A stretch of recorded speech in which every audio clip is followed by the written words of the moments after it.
खुलुमबाय स्टुडियाव आं उदांस्रि मोसाहारि क'क्राझार जिल्ला थाखोनि खेल महारान 2.0आ दिनैनिफ्राय जागायजेनबाय।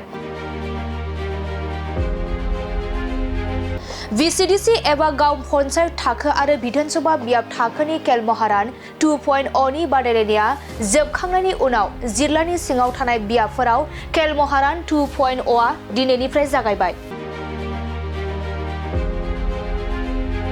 नंगौ फारियै गसाइगाव दतमा फटबजरा बावखुंग्रि आरो क'क्राझार गासै मोनबा बियाबफोरनि गेजेराव जिल्ला थाखोनि खेल महारान 2.0आ दिनैनिफ्राय जागायजेनबाय।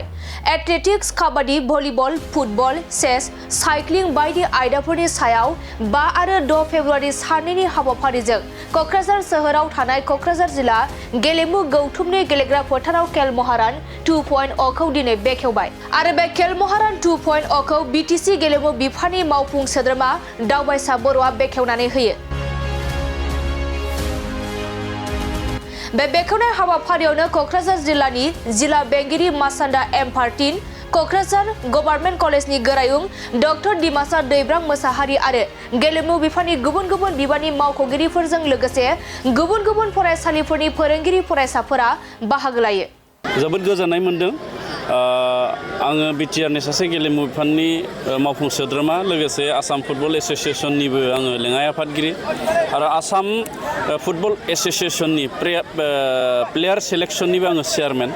आं बे हिसाबै जोबोद गोजोननाय मोनदों जे जोङो उदां भाबै जोङो जोंनि स्टेट प्लेयारफोरखौ जों सायख'दों। जोङो आगुनि नेसनेल लेभेलनि प्लेयारफोरखौ लानानै जोङो मोनसे सेलेक्शन कमिटि दादों आरो आं बेयाव चेयारमेन आरो बे हिसाबै जोङो रोंगौसा गेलेगिरिफोरखौ जों सायख'नाय जादोंमोन आरो दिनै 17 बोसोरनि उनाव आसाम फुटबल एस'सिएशननि दैदेननायाव आसामनिफ्राय फुटबला मेना माने क्वालिफाइ जादोंमोन नेसनेल गेमाव आरो गेले गेले दिनै 12टा बाजायाव सेमिफाइनालखौ गेलेगोन। आं आसामनि गासैबो स्टेट प्लेयार फुटबलनि बिथांमोनखौ साबायखर जासिदों आरो हामग्लायथि जासिदों आरो मिजिंथिदों एबारनि नेसनेल गेमाव आसाम फुटबल टीमा चेम्पियन जानायनि खाबुआ मोनगोन आरो जोंनि गेलेगिरिफ्रा बयबो मिन्थिखायो जे आसाम सरकारा मोनसे फोसावना दोनदों नेसनेल गेमाव जायखिजाया मेडेल मोनोब्ला ब्रन्ज सना एबा रुफानि मेडेल मोनोबा जायखिजाया साख्रि मोननाया सियर जायो। दा बेखायनो जायफोर गेलेहैदों बेहाय बाहागो लाहैदों जाहाथे बयबो मोजाङै गेलेयो आरो आसाम फुटबल एस'सिएशननि गेलेगिरि लोगोसे गुबुन गुबुन इभेन्टआव थांनाय गेलेगिरि बिथांमोननो आंनिफ्राय हामलायथि जासिहरो। आसाम सरकारजों खुंजानाय खेल महारान 2.0 एबा नैथि बोसोरनि खेल महारान क'क्राझार जिल्लायाव नैबे समष्टि लेभेलनि MLA समष्टि लेभेलनि खेल महारान बियो दिनैनिफ्राय जागायदों। 5 आरो 6 फेब्रुवारि साननैनि हाबाफारि लानानै बे क'क्राझार डिस्ट्रिक्ट स्पर्ट्स एस'सिएशननि बे गेलेग्रा फोथाराव जागायदों आरो आं दिनै बे हाबाफारियाव बाहागो लानो मोनना गोजोननाय मोनदों आरो बांसिनै गोजोननाय मोनदों बे खेल महारानाव मोनफ्रोमबो LACनिफ्राय गोबां खेलारिफ्रा एबा गेलेगिरिफ्रा बाहागो लादों।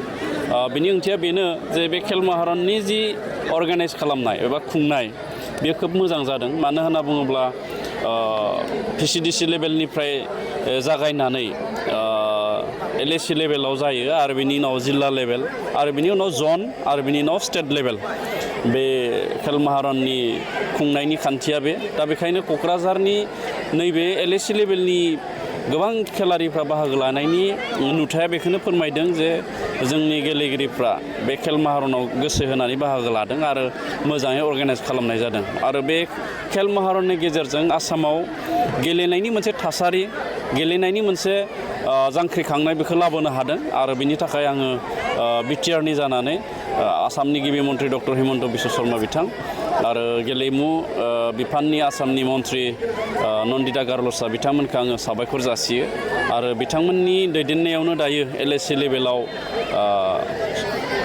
स्टेडियाम बानायनाय आरो जिल्ला लेभेलाव स्टेडियाम बानायनायाबो सोलिबाय थादों।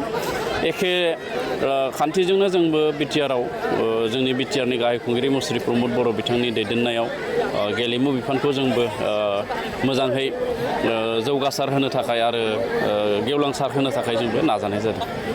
नोंथाङा सासे गेलेमु बिफाननि इयुन हिसाबै हानजाया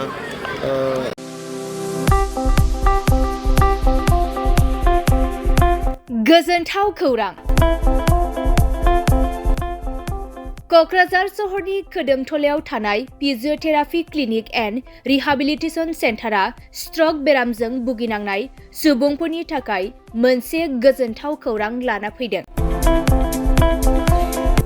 स्ट्रक बेराम जानाय सुबुंफोरखौ मोजां फाहामथाय होनो हानायनि सुबिदा होगासिनो दं क'क्राझार सहरनि खोदोमथलायाव थानाय फिजिअथेरापि क्लिनिक एन्ड रिहाबिलिटेसन सेन्टारा। क'क्राझार सहरनि साखाथिनि खोदोमथलायाव थानाय जावा श'रुमजों नांजाबनाय फिजिअथेरापि क्लिनिक एन्ड रिहाबिलिटेसन सेन्टारा रोंगौथि गोनां कनसालटेन्ट फिजिअथेरापि डक्टर सिला बसुमतारीनि सार्भिस होनायाव stroke, sports injury, spondylitis, sciatica pain, joint pain, strain and sprain, frozen shoulder, postural correction, paediatric PT, after surgery, multiple sclerosis, post lung infection, Parkinson's disease, post fractures आरो disc प्रलेप्स आरो slip डिस्कनि बेराम जानायफोरखौ सोखानो हायो। आरो बे फिजिअथेरापि क्लिनिक एन्ड रिहाबिलिटेसन सेन्टारा क'क्राझार सहरनि गेजेरावनो बेरामिनि न'आव थांनानैबो सार्भिस होनो हानायनि सुबिदाखौबो होगासिनो दं। जुदि नोंथाङाबो स्ट्रक बेरामजों भुगिनांना दंब्ला थाबैनो क'क्राझार सहरनि खोदोमथलायाव थानाय फिजिअथेरापि क्लिनिक एन्ड रिहाबिलिटेसन सेन्टाराव थांनानै फाहामथायखौ लानो हागोन। लोगोसे नोंथाङा आबुङै मिथिनो थाखाय 6001597629 एबा 9101439836 जानबुं नम्बराव कल खालामना थोंजों खौरां लानो हागोन।